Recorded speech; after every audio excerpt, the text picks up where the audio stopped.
to the How to Recover Tourism Research Relevance After COVID-19 webinar, co-organized by TTRA and the U.S. Asia Center for Tourism and Hospitality Research at Temple University in Philadelphia. This is part of the online forums organized by TTRA. My name is Xiang Robert Lee. I'm a professor and director of Temple University's U.S. Asia Center for Tourism and Hospitality Research. The center is committed to conduct translational research that links different disciplines, connects academics and practitioners, and builds bridges between the East and West. Many professional disciplines debate and struggle with the issue of rigor and relevance. Tourism academics seem to be in a particularly awkward position. Colleagues from mainstream disciplines think that we are not rigorous enough. Yet, those industry friends consider our research not relevant. The latter seems to be even more obvious and worrisome during this pandemic. What I heard from colleagues, usually two types of voices. One is that some of the colleagues feel powerless during this pandemic because when a major crisis like this happening, they would love to contribute something, but it is uncertain whether the industry really needs our research and how our research can contribute and can contribute in an actionable manner. Other colleagues are not worrying about that much because they believe tourism and researchers do not have to be the handmaid of the practitioners. In other words, it's not academics' primary responsibility to provide hands-on operational tips to the industry. And during this COVID-19 pandemic, are tourism academics losing relevance? What kind of relevance are we pursuing? After the pandemic, how can we ensure our research is relevant and impactful and meaningful?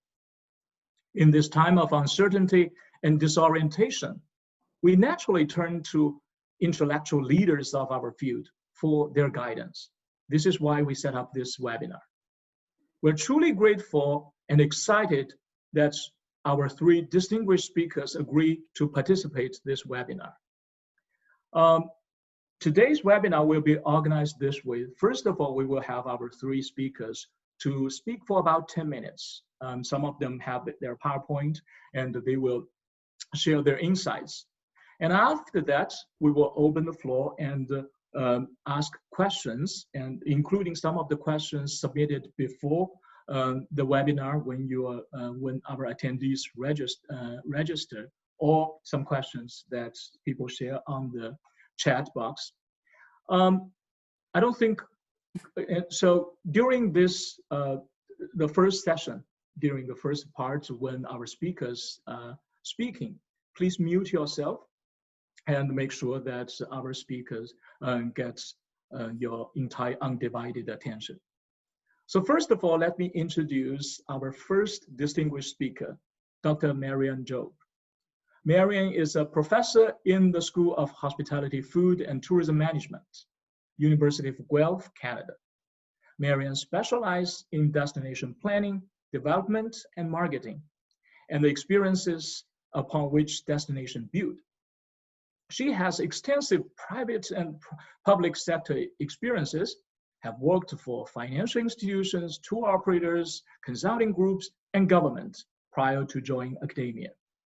A 30-year veteran of TTRA, she has served as President, TTRA Canada, as well as TTRA International. Welcome, Professor Marion Joppe. Thank you. Thank you very much, Robert. Well, it's a pleasure to be here, and I'm going to basically address 4 topics in my brief remarks.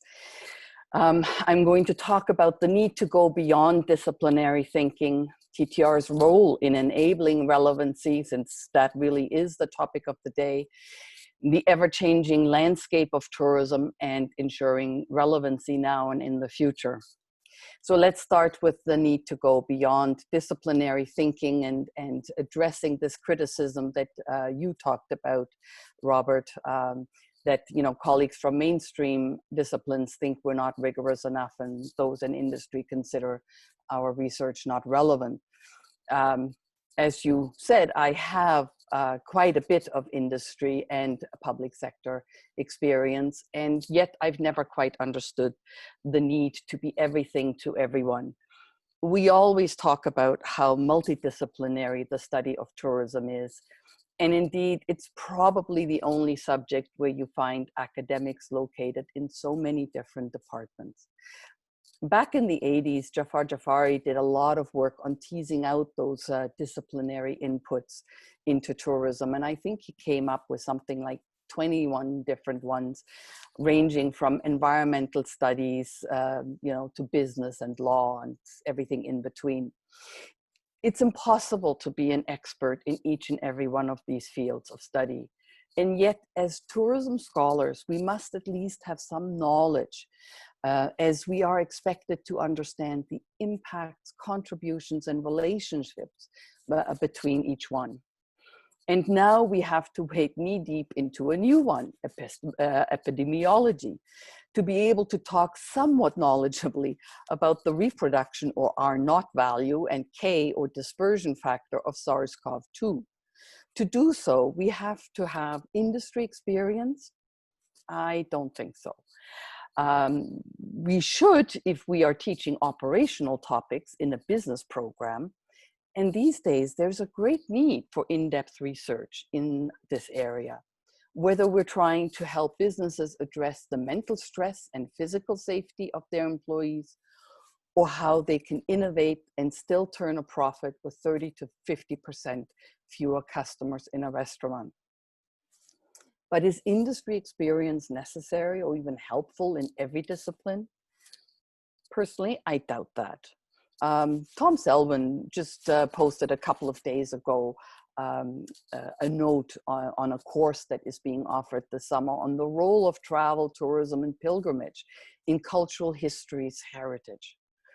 I really don't think you need to have experience running a business to probe the symbolism, ritual, and interfaith relations this course explores. But cultural heritage formation is critical knowledge in a whole range of professions. The greater danger, I think, than whether someone has industry experience is sticking to disciplinary boundaries and conforming to that established culture. This might meet the criteria for excellence established by the member's department, often reinforced by journals that regularly impose very traditional rules for what type of research is accepted for publication. But to understand tourism, one has to be able to conceptualize beyond one's own discipline, as insights are gained by interacting with those weaker networks in different geographies, contexts, disciplines, which provide fresh and new perspective. This, of course, opens us up to criticism that our scholarship is beset by many ontological, epistemological, and methodological shortcomings because it doesn't conform to the established rules. We will need even more courage to confront this kind of criticism, as the times we live in will challenge us to go beyond that to the next level thinking, open to innovation, outsider positioning, and disruption. So what is TTRA's role in enabling this relevancy? To me, the value of an association like TTRA, and why I'm a 30-year veteran, is that it brings together academics, DMOs, and suppliers. As an academic, it keeps me grounded in what challenges DMOs face and the types of solutions suppliers propose. The often heated discussions around the appropriateness of certain methodologies, many of these led by academics, is an instant window into the worlds of human thinking and behavior, AI, predictive modeling, and other esoteric approaches. While not my worlds, they certainly impact my understanding of where society and therefore tourism is heading. At the same time, it exposes me to work being done by emerging and established colleagues, much of which is being undertaken in collaboration with NGOs as well as public and private sector organizations on the ground, with concrete impact. Talk about relevance. And then, of course, there are the many models adopted by universities that engage in one form of outreach or another, where working with all types of stakeholders is the norm, and where the academics brilliantly bridge theory with practice. We just don't have English language journals that value these approaches enough. Now to the ever-changing landscape of tourism. Every year or so, David Edgell puts together a list of the 10 most important world tourism issues by canvassing the TriNet membership. I'm sure you're all familiar with this because it generally gives rise to much debate on TriNet. And this year's topic, or last year I should say, topic du jour was over-tourism, which probably would have made it onto the list for 2020. It was accompanied by ever louder voices clamoring for local engagement in destination planning. And yet, academics have been pointing out the need to work with the hosts to ensure the protection of their culture and an equitable share of the benefits for over 50 years. But the neoliberal agenda had little time for anything but the economic benefits to business and governments. Even environmental initiatives had to be framed as good for the bottom line. I wonder how the populations of these places feel today, where there are no tourists. Are they happy to have their home cities, cultural and natural heritage sites back?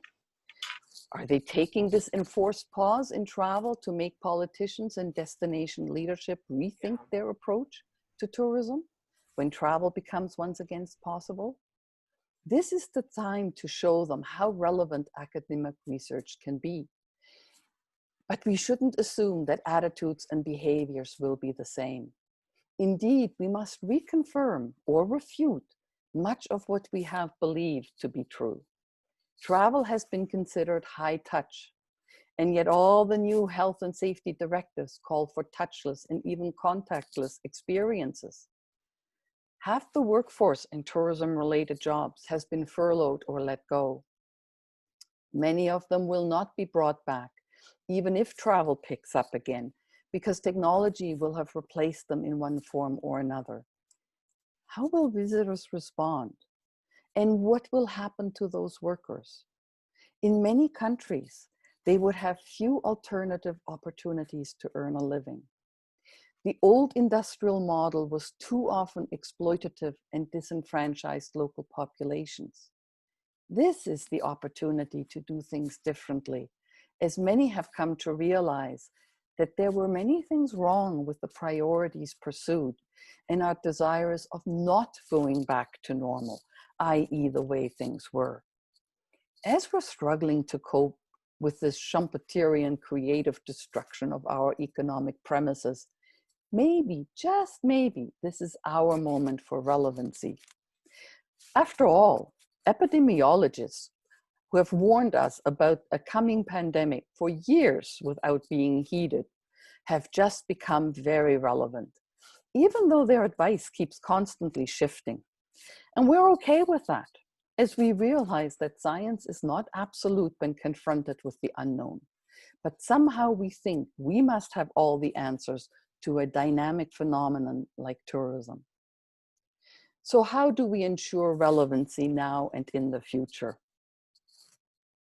As humans, we crave certainty, but that is an illusion, as the existential threats from climate change to mass extinction of biodiversity and now SARS-CoV-2 pile up. None are going away, but our news cycle has pushed them aside. So it's easy to feel like your current research isn't relevant, and maybe you do need to rethink what you are focusing on. But we also know that the effects on travel and tourism of any of these human-induced disruptions like the pandemic are our short, medium, and long-term reality. You've probably all seen Jeffrey Crouch's email outlining the new COVID-19 requirements for manuscripts that the Journal of Travel Research has added to its aims and scope. Authors are now expected to acknowledge and discuss the relevance and usefulness of pre-COVID-19 research in light of COVID-19 developments. While this and the other related requirements are understandable, epidemiologists are telling us that we can expect many more pandemics as our population continues to expand, urbanization is intensifying, and the living space for non-human species is shrinking. So really what we should be addressing is not just COVID-19, but rather ensuring the resilience of humans' desire to travel and the destination's resilience to mitigate and adapt to the changes imposed by all of these impacts, whether they are sudden like the pandemic or long-term like climate change.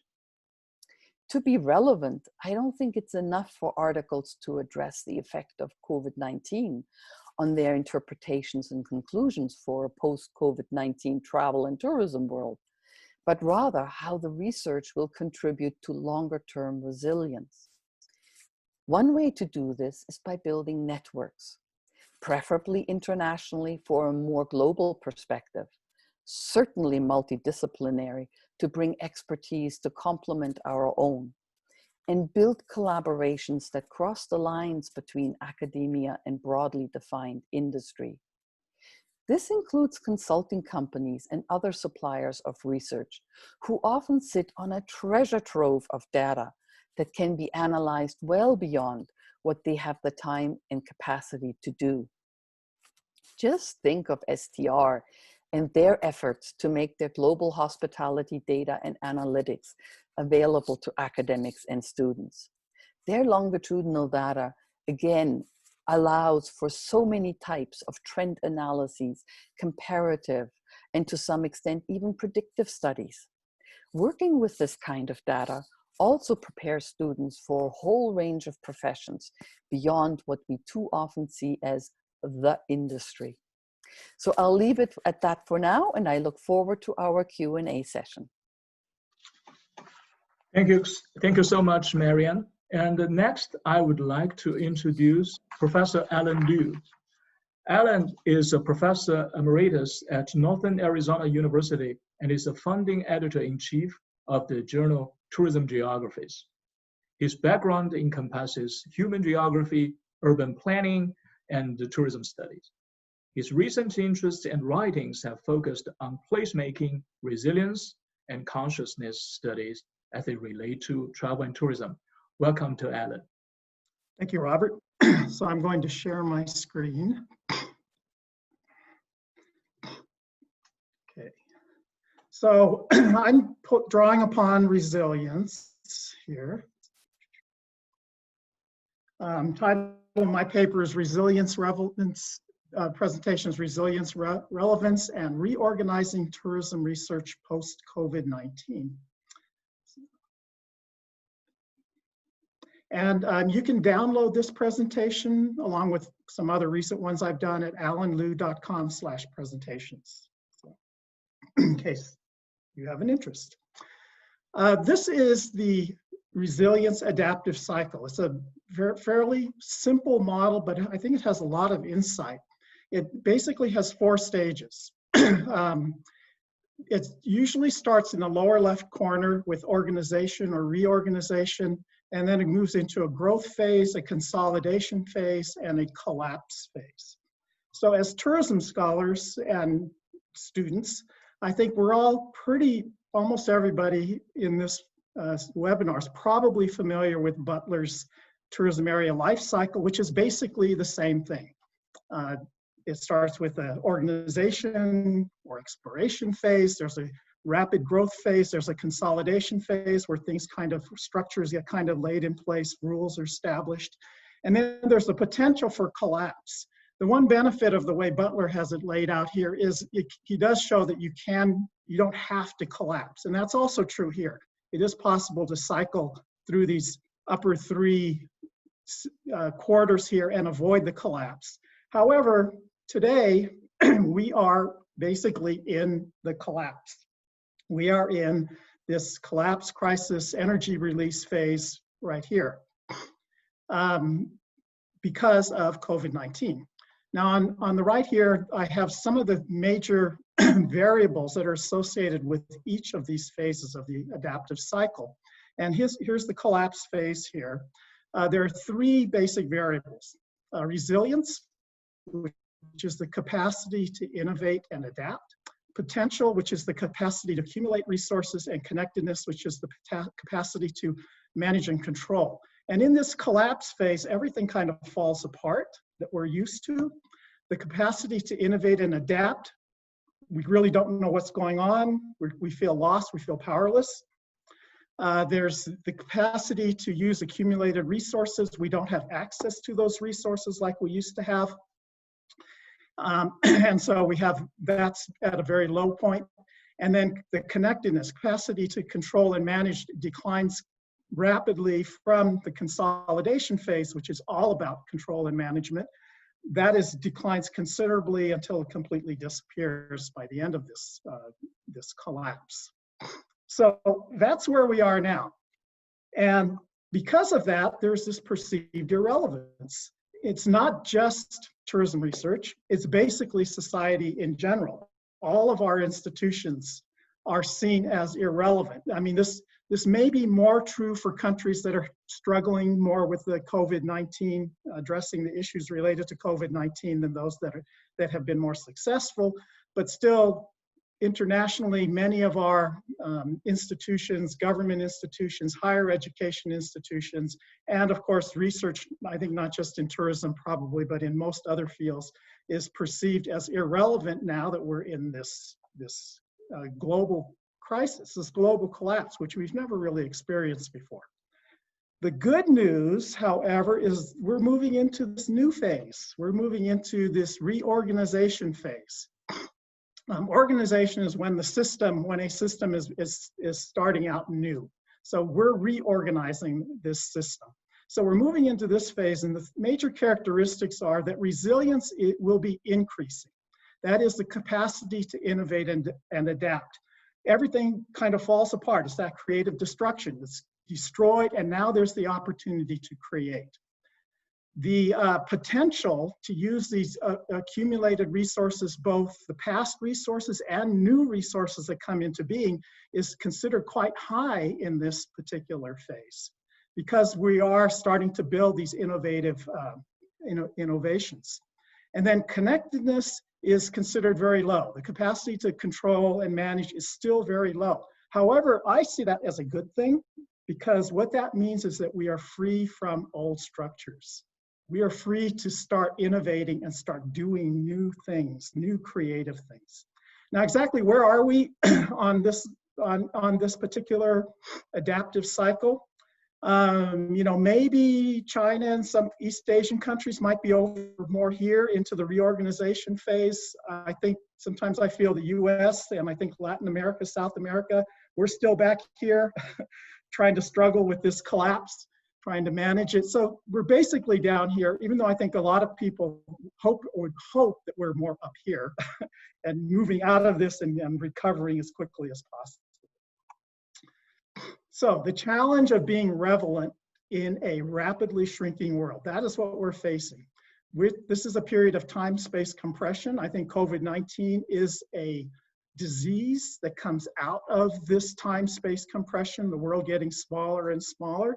And as Marion said, we're very likely to see more things. They may not always be pandemics, but I think there's a lot of potential for different things that we don't know right now to really impact us on a global scale, if not just a regional scale. This time-space compression, people want instant information, instant access, and gratification. That's something we have to deal with. It's going to be increasing with time. It's due to primarily to advances in technology, telecommunications technology and transportation technology. The other challenge we have for people like me is the painfully slow publication cycle for research journals. Submission to review is incredibly slow. Acceptance, at least it gets online, but acceptance to print is also something that I find very frustrating. So we have this, which makes it very hard to be current on what's happening now, because things are changing so rapidly, and I think are going to continue this way. And then the lack of credible, quick response scholarly outlets beyond the academic journals, social media, blogs, and webinars. The boom in webinars like this, I think, is really interesting. That there's so many webinars nowadays related to tourism. But then there's also this concern for research rigor that's associated with these things. So how to now that we're in this either in or entering this reorganization phase, what's required is creativity and innovation. That's what's required for success in this particular phase. It requires flexibility, openness, and appreciation of new ideas, diverse ways of thinking. Some values that I would like to throw out for what a new normal in this reorganization phase in particular should require. One is connection, that is feeling connected to the entire planet, to the oneness of everything, to feeling connected to other people who we cooperate with.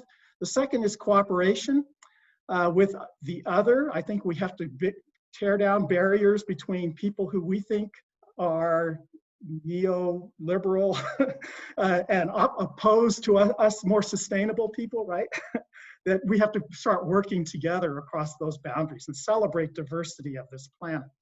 And then I think we really need passion, but a particular type of passion. A passion for the planet, a passion for the other, not just ourselves, and a passion for truth over the self. I kind of consider this as a kind of global citizenship, how the planet is more important than our simple selves. So those are some values. I'm going to focus a little bit here with some suggestions on the flexibility and cooperation points here. So some new normal, some things I'm just going to throw out, you know, sort of a brain dump on things that we might be able to do to encourage cooperation. Abolish academic journal rankings. I think those separate people. They create divisions where I think we should not have divisions. If we want to have a creative, innovative process, we can't have these divisions. And also stop ranking faculty on these kinds of things. This discourages innovation and cooperation. Come up with some new rankings, perhaps based on creativity and cooperation. Well, contribution, of course. Whoops, where those lines coming from? And then multidisciplinary or mixed methods research, not just for research, but for everything we do. This is, I think, something that Marion was focusing quite a bit. Quantitative and qualitative, but bringing together the arts, the physical and social sciences, and business.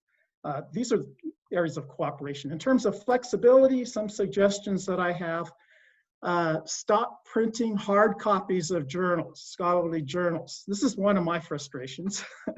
I have all this huge backlog of articles and I want to get them out into a journal, but I have a limited number of pages into an issue. So everything should go online. We should allow unlimited number of issues, unlimited number of articles, unlimited number of papers. We could do that if we did not have paper copies of journals. So anyway.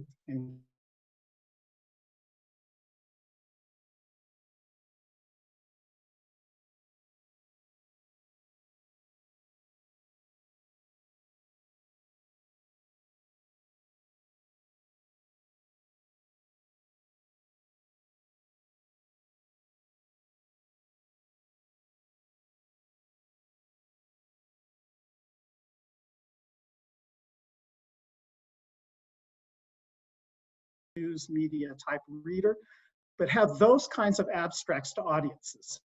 Many abstract journals, abstracts are only about 150 words. Maybe they should be a minimum of 500 words, but written for a non-academic audience. So some ideas for flexibility. My closing note. 10 years from now, in 2030, we will look back on today's tourism webinars and think, how quaint. They tried the best they could, but they had no idea how the world would change by 2030. Just one last note. 2011, less than 10 years ago, was the first time Tourism Geographies had an article available online. So things have changed a lot in these last 9 to 10 years. And I think it's going to change just as much in the next 10 years. And we have no idea what it's going to be, So we have to be as creative and open as possible to bringing this about. Okay, thank you.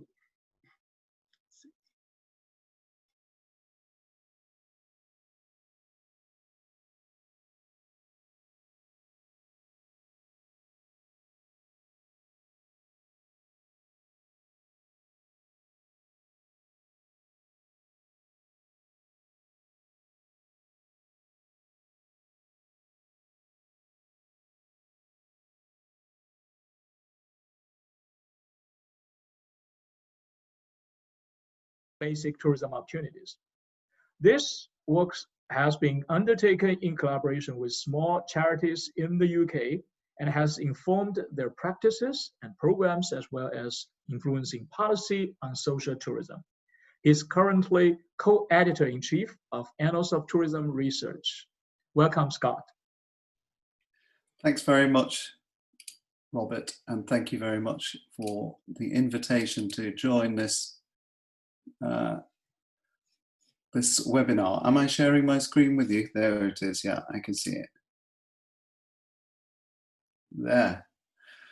Thank you. Yes, really excited to be here to talk to you about this subject that I'm really passionate about, which is about the relevance and impact of research. Going last after Marion and Alan means that obviously some of the really meaty points have already been covered by both of those speakers. So maybe my take is probably slightly different though, in that you know, I'd come to this problem from two directions really. You know, first of all is, you know, was it ever relevant, and why is that a problem, whether it's an issue or not, you know, and really that gets to the heart of what's the purpose of academic research. Should it really be about relevance, and if so, what type of relevance is important? So we start thinking about things like, you know, well, did Isaac Newton concern himself with the relevance of his discoveries or how they might be used? No, I don't think so. So, you know, we do academic research for a range of different purposes, and not all of that is or should be related to relevance. So there's quite a few recent articles and pieces out there that have talked about and discussed the impact agenda, which is what we talk about in the UK as the impact in relation to relevance.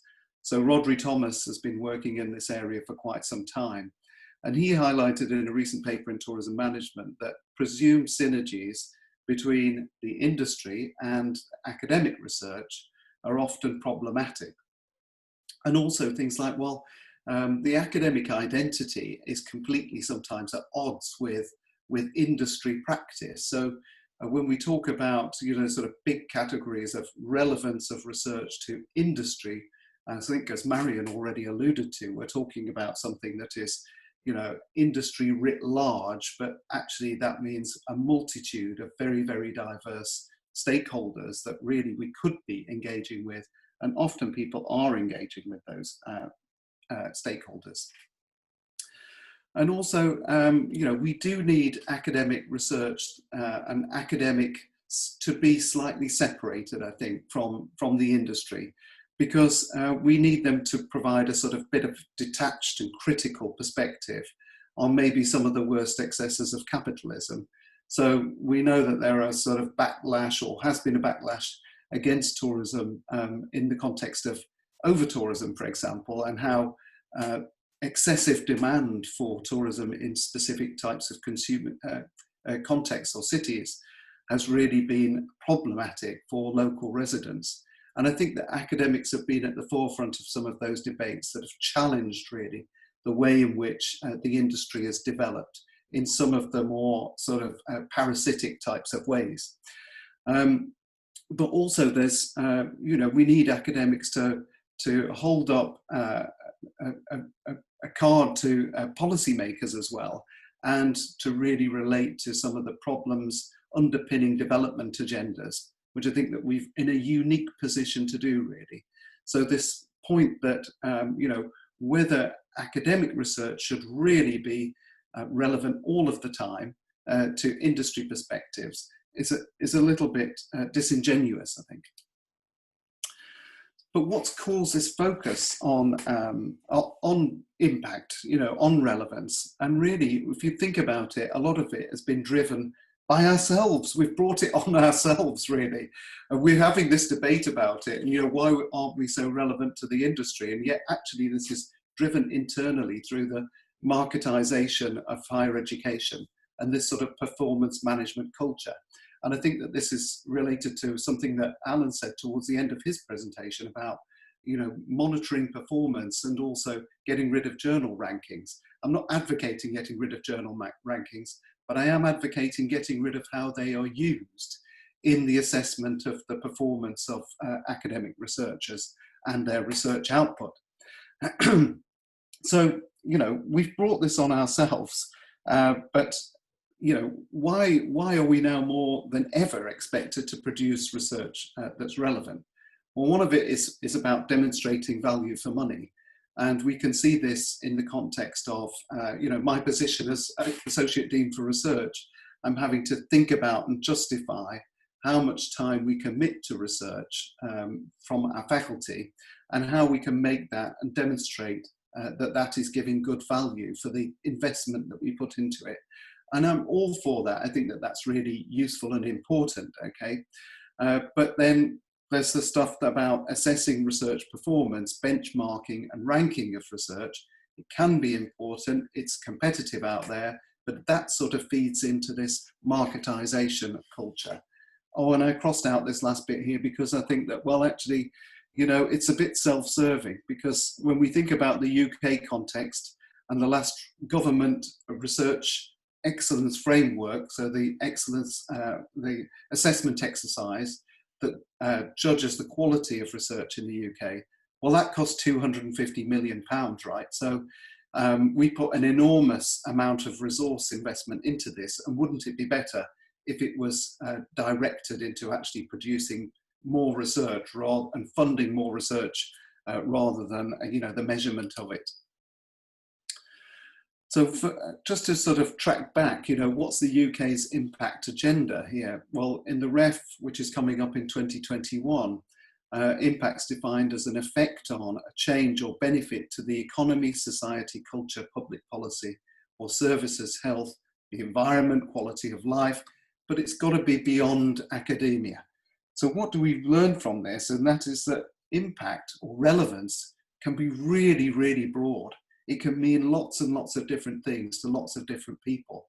So I think that you know, when we're talking about impact, it's a lot more nuanced. It gives us a lot of, it gives us a lot of opportunity to explore different ways and means of producing relevant research. And I think that that relates to something that Marion said about the interdisciplinarity of tourism. So we can, if we can define our audience, the communities of interest that might be benefited from, that might benefit from our research, then in lots of different ways that might have real impacts. When we think about how research is measured, well, that's in terms of research reach, understood as the extent or diversity of the beneficiaries of the impact, so who's benefiting, and also the significance, so how wide is that impact. So what are the factors, though, that influence the development of, or the production of, impactful research? Well, a very recent article in Tourism Management analyses that REF 2014 impact case studies, and actually found a very, very strong correlation between the research environment, the institutional culture, and the research impact score, or the quality of the research that's able to be produced within that research environment. So when we're thinking about, well, how can we make our research relevant to various different stakeholders, we've got to look to ourselves, look to those internal cultures and say, well, have we got the right environment to support the translation of our research and our ability to share those research findings with lay or practitioner audiences? And I think that Alan pointed to a few ways in which you can do that by producing short abstracts and making them available through social media or through conversation or online sources and so on.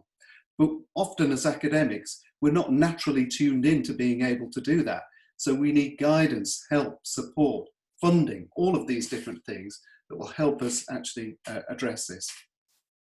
And really, we need a realistic strategy within the team to develop collaboration with external partners to deliver impact within our university departments and teams.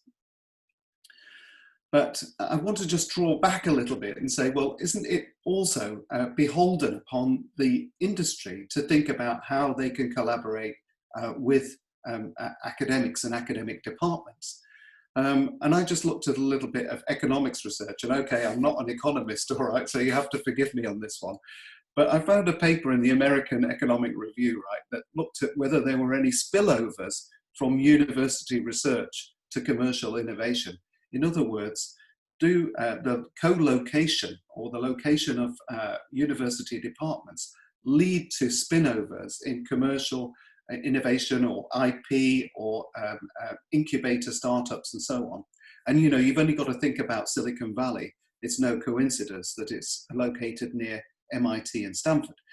But yeah, they found that spillovers do exist, but they're quite limited actually to specific areas like drugs, chemicals, and actually STEM subjects are much more suited to the wide-scale impact and synergies between R&D and IP innovation development transfer from universities to businesses.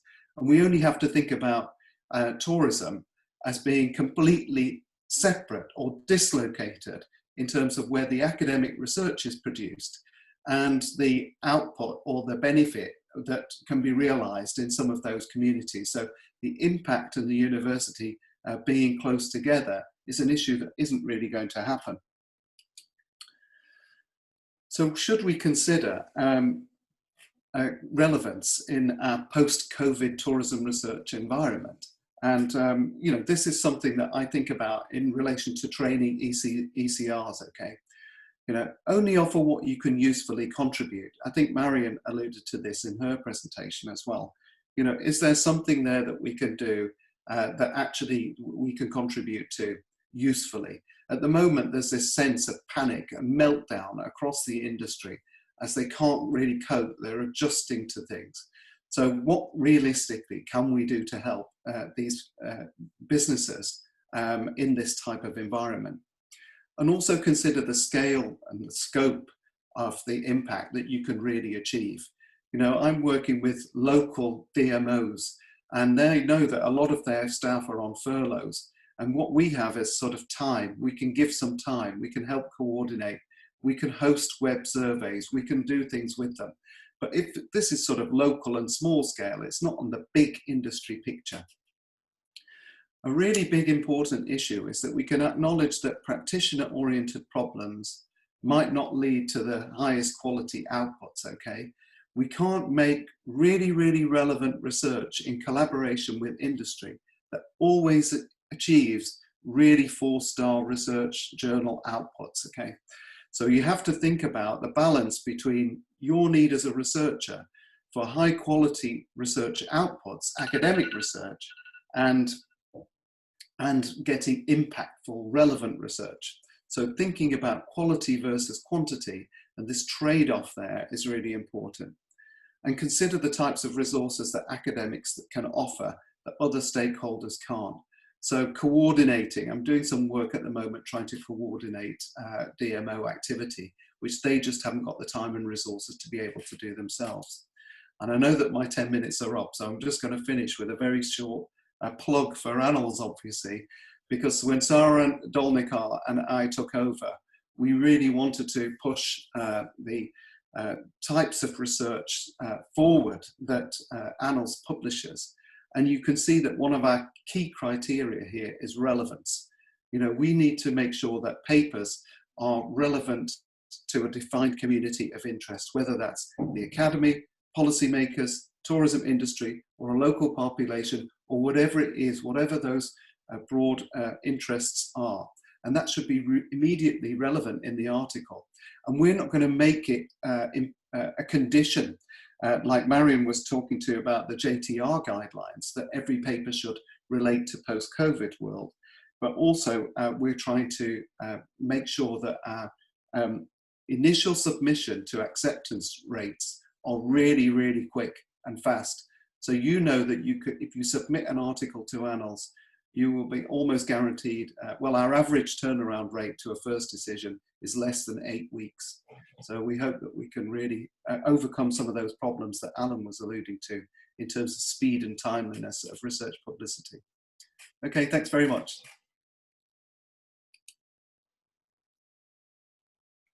Thank you so much, Scott. Let me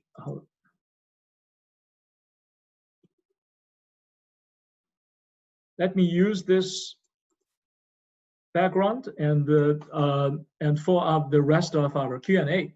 Well, my key takeaway from all three distinguished speakers, number one, that relevance is not just narrowly defined as relevance to industry practitioners. There are different types of relevance, and there are also different audience and consumers of this research. So there are different type of constituencies for our research.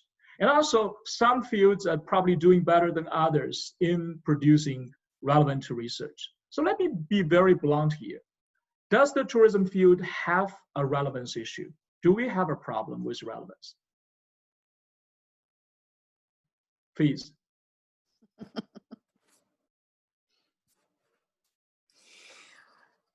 Well, let me give a first stab at it, and then hopefully my colleagues will pipe up as well.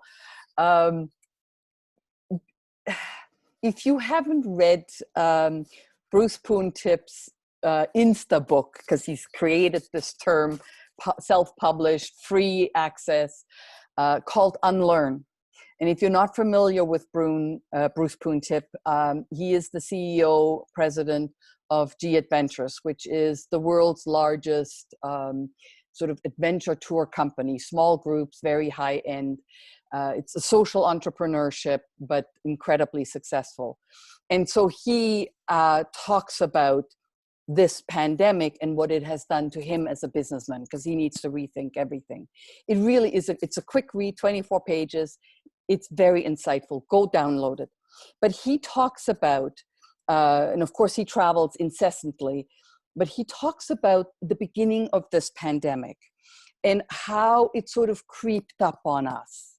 And even him, who happened to be in Asia at the time, he said he was talking to people in Thailand about the tsunami, and we all remember that, right? And he talked about how they described what had happened with the eerie quiet, and then suddenly that beach that sort of stretched forever and they could see corals, and then they were starting to pick up a sense of unease and started to call friends and family, and then the wave came, right? And he said, and this is like the pandemic. They were talking about this, and he was in Australia giving some sort of conference, and he said, and everybody kept asking him about COVID. And he said, Australia had like 4 cases. And this is what everybody was talking about. And so I think many of us feel the same way. When this happened, and Alan talked about the conversation, and I wrote one of the early articles on the impact on tourism, but this was back in February, early March, before we actually understood, before we had any of the border closures, anything like that. And here we are, oh, you are the tourism expert. Please tell us what the impact is going to be. And I kept saying, I don't have a crystal ball. I don't know about the rest of you, but I don't. And so understanding in hindsight, yeah, maybe we should have. We should have known, but we didn't. So are we relevant? No more than anyone else. Right? And I think Scott was saying that, really, no more than anyone else. We can only do what we can do. I think that, if we look at the tourism community, I don't think that there's any big difference really within, to business schools. I'm working in a big business school, and I think that business schools have the same set of issues really. So we might have a relevance problem, but we're sharing the same relevance problem that many different disciplines within the social sciences are also doing. And not everybody can be doing impactful research all of the time. What we do have a problem with, I think, is a volume problem. We've got far too much research that's being produced within academic departments, which is not used, which is not read, and which is not useful. And that is really an issue that we've created as well, partly by ourselves. So, I think that we've got to focus more on quality and a smaller amount of publications, and probably doing something that's a bit more diverse than just trying to work out a publication strategy that's based on lots and lots of outputs that are, looking at data in particular ways and recycling data from one study and trying to get lots and lots of different papers out of it. I think that is part of the problem here about relevance, is that we've just got too much in the system, academic research. So I would think pretty much every article that I receive for Tourism Geographies is relevant to somebody. The question is it relevant to what I perceive my audience, for that journal to be? And that's basically what a major decision that I try to make in deciding whether or not to move forward with a paper. But every paper, I think, people spend a lot of time on these papers, that their research that they're doing, and it means something to them. To me, I think we need to have a better way of structuring our journals so that people know that if this is a paper they wrote, it's really something of interest to people in a particular country, a particular region, but maybe not the whole globe. And so that we can focus articles to find their relevance. And so I think that's one of the biggest problems, is we have this small set. I mean, it's growing, but it's still a relatively small set of papers that are SSCI, journals that are SSCI, and everybody wants to get into those. To me, I think we should blow the whole thing up and have as many journals that are specialized and focused in particular areas where people can focus that interest, publish that interest, share that interest with other people who are really into that particular topic, which I might not be. Well, thank you. I agree with all of you by saying that we have different types of relevance that we have, and then this some of the research has contributed to the larger society in different ways. But for a professional applied, quote unquote, applied field, we have some special connection with the industry. And for example, part of our the TTRA's primary mission is to build that academic practitioner connection and collaboration. And one good example, let me just share on the chat, is the chat page, is that the efforts led by Professor Sue Beaton and her team about building a research agenda for TTRA.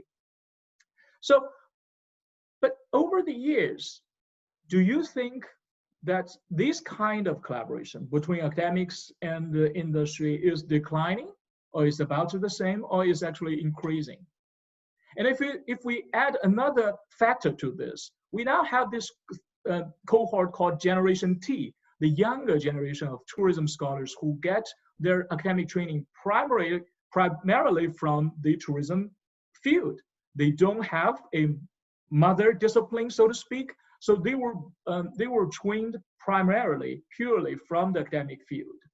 And it would arguably, they are the one that probably struggle the most in terms of seeking their identity and navigating their way in this pandemic.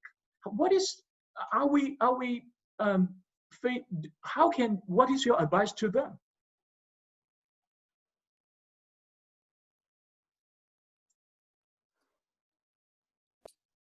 Oh, I'm going to go first. Is that okay? So I think that this is a benefit, actually. I think that there are lots of people lots of researchers based in different academic disciplines that are interested in tourism, and they're interested in seeking collaboration with tourism scholars. And so, I think that we're uniquely placed because we're not in, a great silo. And tourism is this sort of wonderful field of discovery that can be looked at from sociological perspective, psychological perspective, environmental science, political science, and so on. And so there's a lot of interest out there, I think, in being able to join up with different researchers within those core or different types of disciplinary backgrounds.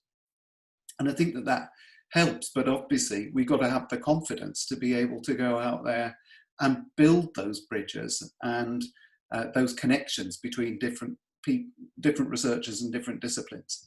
And I think that sometimes that can be a problem, that we just don't have the confidence to do that and look a bit insularly rather than looking externally to those disciplines. And I think it might be helpful to be able to do that.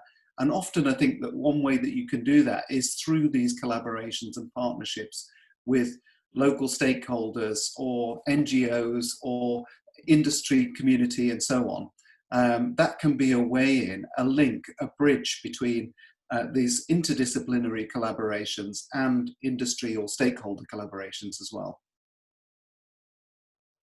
Yes, I would echo that, because it is one of the advantages we have. We have those connections very often. We have the in, whether it is with businesses or the government agencies, NGOs, and other researchers in social sciences very often do not. And they come to us and sort of say, can you help me with this research? Because I would like to have access to whatever. So we actually provide a really valuable service to others and then collaborate. Well, if we take a look at the chat, you can see a lot of our attendees were, participating and sharing their opinions and sharing their thoughts. I think one common question I got is about the pre-COVID-19 research. Let me just, read one of the questions. The future course and impacts of COVID-19 on tourism are still to be judged. So much of research has been published on post-COVID-19 tourism scenario. Much of the current tourism research predictions may be irrelevant in the future scenarios. How will it affect the trustworthiness of tourism research? And I would also add that how should we do with our data, our research being conducted before COVID-19? Thank you. So I remember reading that message when it popped up on the screen and trying to think in my mind exactly what would be a good example of that. I don't think, COVID-19 has impacted the world, it's impacted global economy, maybe it's impacted individuals. I would like to hope it's impacted individuals, that they're thinking more about their impacts on the world and how they might align their lifestyles to be more in line with the planet.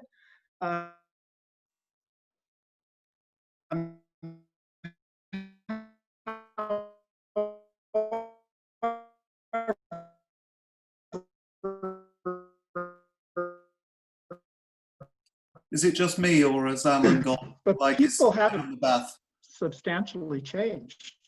COVID-19 might change some of the structures that we operate within. I'm not exactly sure that it necessarily has to be a significant change to most research. There's probably some out there that is really somehow very particular and has been changed by COVID-19. On tourism geographies, I have a little statement saying, if it's relevant, maybe you can make a statement about how your future research might change because of COVID-19. But it's only if you feel it's really relevant, or if the reviewers feel it's relevant. Thank you, Marion or Scott. Yeah, well, there is a lot of speculation, right, as to what the impact of COVID-19 is going to be on that research. So just to give you one example, because we are writing a book chapter out of a master's thesis on backpacking in China. Fairly new market, expanding very rapidly, online survey, you know, the usual. And the question we are asking is, so is anything going to change? Well, you need to dig back into the culture, that collective culture in China, Confucius base, that has influenced even how they backpack. Will COVID-19 change that? Some aspects perhaps will be reinforced, others will not change. So just the reflection on what might be, it's all speculation. And right now, people are uncertain. They are insecure themselves. They don't know. We see this with the sentiment studies coming out of the States every single week, how people are changing. Yes, they are dreaming about going on vacation. Are they booking? No, not really. Certainly not for the next 6 months, right? I mean, we're seeing all of this. So to ask a researcher who's just finished a study and is trying to publish, to predict the impact of COVID-19 on their research, a little bit unfair because it's so speculative. Yeah, I think I can say one thing as well is that, you know, out of this type of situation, it's like, you know, it's like a phoenix really. It just sort of triggers a massive response. And we have been inundated with new papers of all sorts of different types at the journals that I'm involved with, but also you can see all of these call for papers being advertised on Trinet and so on. And I think it's hugely important that an event like this creates a huge surge of interest and new research opportunities and creative thought processes amongst academic researchers. And I think that that's what we should be looking to really. Not looking to all of that research that has gone before, because I think that that has its place, okay? And as research is coming through, you know, I've got PhD students that are part way through their thesis, trying to think about, well, should we try and redesign our research or research questions to fit what's happening at the moment? But it's not necessary, as Marion says, in every case, and it's really, you know, not possible in some cases either. But actually looking to the future to see how, you know, the whole world is changing, and that is creating a lot of new research questions that are going to have an immense impact in terms of the amount of creative, new, innovative ideas that are coming forward for the future. And as Alan said, I think that we just need to harness some of that stuff to become a bit more responsible, you know, to try and influence policy to be a bit more sustainable, greener travel solutions and so on going forward. It's a sort of one-time opportunity, I think, that we've got. Yeah. Thank you so much. Well, it's hard to believe that 1 hour passed so fast. I feel like that I just started and I still have 45 questions to shoot. And also, if you look at the chat page, we also have lots of very interesting, inspiring questions. But due to the time constraints, let me ask each of our panelists to just wrap up this with one piece of advice to the fellow tourism researchers, please. One thing that you would like to suggest about post-COVID-19 research or something else? All right, presumably we're going in the same order that we started. My advice is the same as it was before COVID, and that is build your networks. Reach out to other disciplines. Don't try and do it all by yourself. Nobody is that knowledgeable. Use the networks and make them stronger and make them international. I mean, we have that wonderful opportunity that truly tourism is in every country of the world. So reach out. Thank you. So I want to go back to the word passion. Sarah Dolnikar mentioned the importance of passion in research in her last TTRA, in the last TTRA webinar. And I totally agree with that. To me, in advising students in particular, that's what I've always done my whole life, is tell them that that's what I've done my whole life, is followed my passion, and they should do the same. What I found, what in the special issue of COVID-19 that I recently put together, people are passionate about this. It's affecting everybody, and it's drawing out passions. And so I think we should just pursue that. And I think we're, like Scott said, we're going to come up with some really interesting stuff here in the next couple of years. I'm kind of looking forward to it. So that's what I'm hoping everyone will be as passionate about, the kind of world they want to see, and pursue that in their research. Thank you so much. Yeah, well, Alan just stole my so I'm going to say, particularly for ECRs, I think it's important to think strategically. There's so many demands on researchers' time to be excellent teachers, excellent researchers, now to do excellent knowledge exchange and knowledge transfer as well. So you have to think about how you're going to balance all of these things together. People at different stages in their careers, the expectations are different. But particularly for ECRs, it's about, it is about passion. Only do the things that you're really passionate about, but also think strategically about how you can build, relevance into your research. It's not going to happen straight away. It takes it step by step, and eventually you'll get there. Well, thank you so much for your wonderful insights. On behalf of all our attendees, I would like to thank once again to Professor Marion Joppe, Professor Alan Liu, and Professor Scott McCabe for your time and efforts in speaking in this webinar. I would also like to thank all our attendees for taking your time to participate in this. I know some of them have to overcome major time difference to be here. And finally, we would like to thank the staff and students of Temple University's U.S. Asia Center for Tourism and Hospitality Research and TTRA for facilitating this event. Thanks, everybody. Please enjoy the rest of your day.